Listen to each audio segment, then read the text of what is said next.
Hey everybody, this is AriveAlive, and this is going to be the highlights of my martial arts assassin. Okay, so the goal was for me to use and play a single player Untwinked melee character. And I first started using the Frenzy Barbarian, but that just wasn't cutting it for me. So I decided to switch over to martial arts, even though I knew nothing about the assassin other than using traps. So I started out using the Fist of Fire skill, and as you can see, it turned out to be wonderful. That skill is absolutely amazing whenever you're starting it out, and I highly recommend using it. So now that I'm up to the Countess didn't drop much. She dropped the Arctic Light Belt, which I really liked because of the cold resists. So I used that for a little while, and before I faced Andario, I decided to get a two-socketed studded leather, and that's going to be used for stealth later. Now, another reason why I like Fist of Fire is because Andariel has not as much fire resist as her other resists. I'm not sure if it's actually in the negatives, but it's not very much, as you can see. So that was Act 1, and it was real easy. Now I'm going back to Players 8. Uh, Whenever I'm playing normal mode, I start off on Players 8, and that gives me way more experience, and it kind of helps me catch up for Act 2. So now that I'm Act 2, the first thing I want to do is set up my mercenary. I sometimes get the Defiance mercenary, and then the other times I get the Combat, the Prayer mercenary. So it kind of just depends on how you want to play. I believe this time I went with Prayer and made quick work of Radamant. So next thing was to get that cube. And as I was playing through Act 2, I realized that uh, on some characters, the Maggot Lair can be annoying, but it seemed like the assassin was, the whole time I was doing this, it just seemed like it was going so much smoother than before. Now this area I almost, got wrecked here, so I had to run outside, but I found a Berserker helm, and that gives like 25 fire resists, so I put that on, and now it's time to make stealth, which is a amazing, overpowered, normal Runeword. I mean, Tall Eth is just super easy to get. So made that, finished off the summoner, and I found a, what is that, Cypherb's shield? Yep. I mean, I'm not going to use that, but it's cool to know that I'm actually getting some good finds here. I believe everything was in players 8, and then I switched to players 1 right before I started facing Duriel. And as you could see, that was, I mean, he didn't even move that whole time. And with every other character, I mean, I'm running around that room like a madman. So this build is, as you know, so far through Act 2 was smooth sailing, absolutely smooth sailing. Now that we're on Act 3, I was actually interested to see how the uh, Fist of Fire was going to do, and I was wondering whether or not I should switch over to the Claws of Thunder, I believe. That guy, yeah, always be careful of his curse to get the, what is that, the eye. This group is always real easy. And right here, since this, I forget his name, starts with the E, I think. The green guy, the green shaman guy. Since he was immune to fire, I just ran around and skipped him. It wasn't too bad. So now I'm making stealth for my mercenary, and that's really good because it has faster hit recovery on there. And you really want your mercenary to have a lot of FHR or faster hit recovery because it allows him to keep attacking. And if he's going to be the tank, then or taking all the damage, then you really do not want him to stop life leeching. And that's the second thing you really want on his gear is a weapon that has good life leech. And I believe I will get that later, hopefully. Um, so yeah, the council wasn't too bad. Um, you just kind of pull them out, and yeah, this is actually something that I've never had happen before. A cube dropped from the council. I've never seen that or ever heard of it. I don't even know what the chances are of that happening, but there you go. You saw it in real time, so it was something that I thought was hilarious. So once I finished off the council, I'm gonna hurry up and get over to Mephisto. And actually, I don't know if this is still in Players 8. The Fists of Fire are so overpowered that I played with Players 8, and it's faster than playing with a Frenzy Barb.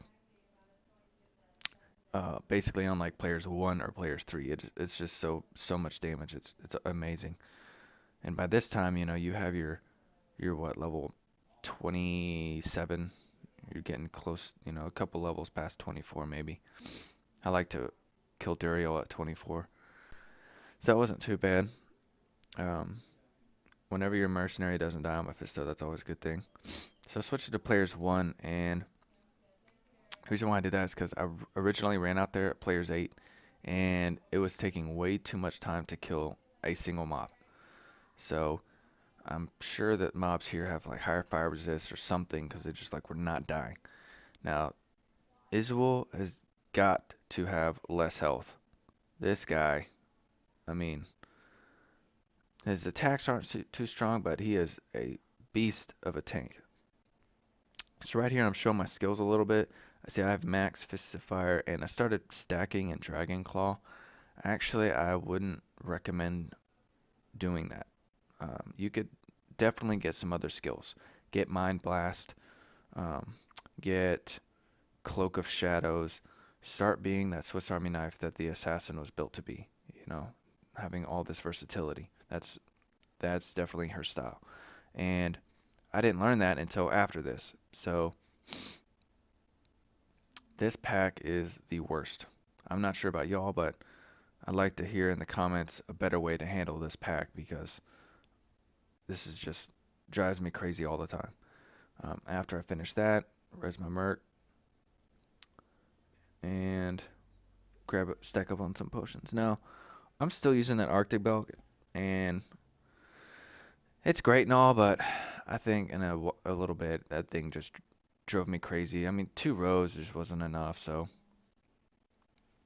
you know, I'm fine with having some health potions in your belt for a little while, but you know, having 2 before you run out. I mean, at this point, it was just driving me crazy. Now, I made quick work of the other 2 parts of the Chaos Sanctuary. It wasn't too bad, and I like the Chaos Sanctuary. It's a nice little um, area. I definitely like it more than Bale's throne room, just because there's so much space to run around in. Now, in this this fight was driving me crazy because I was constantly trying to pull Diablo to the other side of the star, or at least outside of the stars. And I was using his cage around my portal to charge up my charges. Now, yeah, see, this whole time I'm trying to run, trying to get him over there, and he keeps doing massive fire damage to me. And you just have to stack tons of fire resist and lightning resist because that little lightning that he shoots out, that one right there, that lightning shot is, I believe, half fire, half lightning. It looks like a lot of lightning. Um, and you probably would think it would be fire, but it's actually both. So, yeah. Now that he's outside, you just have to keep doing this over and over and just wear him down. Now, I'm sure that his fire resist is higher, so it wasn't the fastest way to kill Diablo, but I want to go through this with kind of telling y'all a good build that's progressible. And even though I use Plugy and you can respec, I don't want to just assume that y'all have Plugy. So best thing to do is just keep Fist of Fire.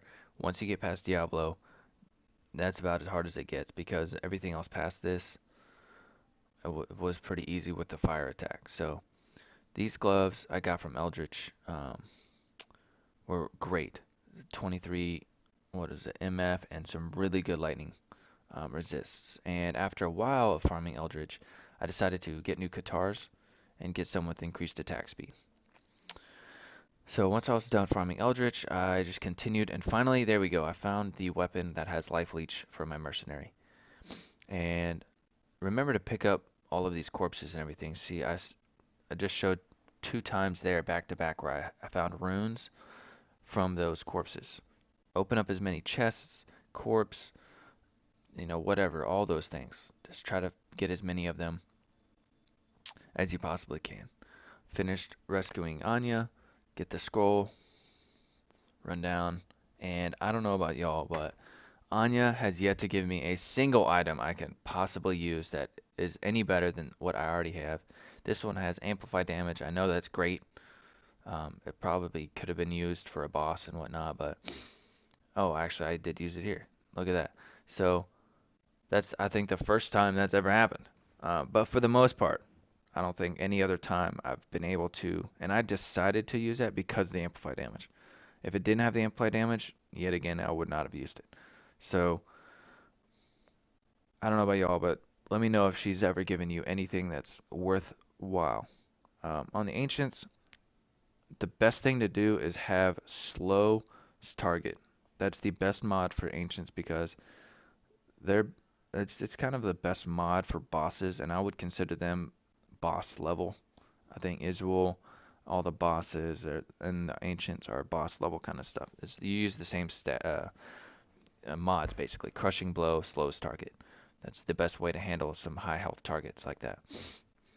Also, another good strategy is to split them up because once you split them up, they're not going to be attacking you multiple times. Because, I mean, Ancients can go well if you set it up and plan correctly, if you have good rolls on their abilities, like they're not extra fast, extra strong, and they're not whirlwinding in your face.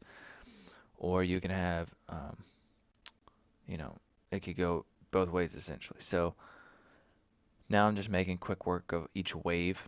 Now, I use the same strategy on Act 2. Wow, my merc just died fast. The Act 2 strategy was to charge up on the skeletons and then run up into the pack, get decrepified by Bale, obviously, and just unleash all of those charges. And it was actually pretty satisfying. As I said before, I have never played a martial arts assassin, even in ladder, in whatever years I've been playing this game. None of that. I've never tried an Atalia's build, Phoenix Strike, none of that. And it was so satisfying to just blast a bunch of monsters with unleashing a charge. It was amazing. So once I finished the fourth wave, I started the fifth wave, but decided just to skip it. I mean, excuse me, the fifth wave was just annoying, and I tried to kill them, but they must have fire resist too. I don't know.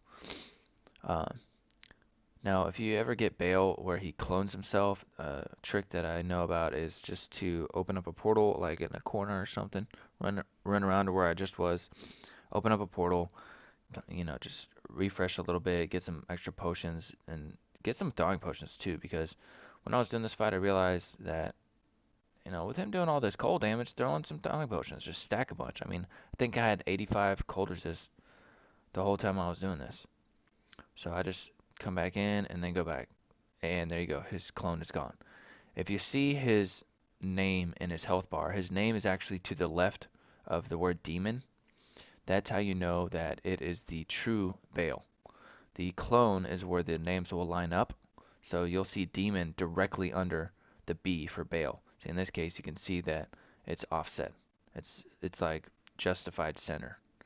Uh, so yeah, this is pretty much the end of normal, and I'm really excited about continuing this player. I can't wait to uh, get into Nightmare, finish all that, and show y'all how that goes. I'm just really excited about it.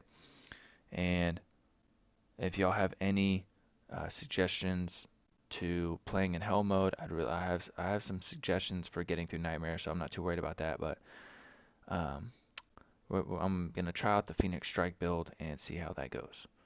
So I need some town portals. I just saw that mine was red. That's funny. I definitely appreciate y'all watching, and I will see you in the next video.